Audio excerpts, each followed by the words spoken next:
দেশের বিভিন্ন স্থানে ডেঙ্গু আর অন্যান্য রোগ প্রতিরোধে সচেতনতামূলক র্যালি ও পরিষ্কার পরিচ্ছন্ন অভিযান শুরু হয়েছে।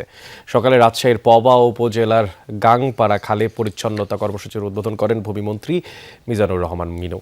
আর আগাছা পরিষ্কার ও ফগার মেশিনে মশক নিধনের মাধ্যমে যে কর্মসূচি তাও শুরু করেন তিনি। বলেন, খাল খননের মধ্য দিয়ে মৎস্য চাষ, জমির সেচ সুবিধা ও প্রাকৃতিক বৈচিত্র্যতার জন্য এই কর্মসূচি গ্রহণ করা হয়েছে।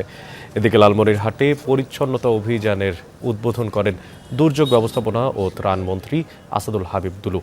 জানান, ডেঙ্গুর উৎপত্তি রোধ এবং মানুষকে সচেতন করতেই এমন উদ্যোগ। এই সময় সবাইকে নিজ নিজ বাড়ির আশপাশ পরিষ্কার রাখার আহ্বান জানান তিনি।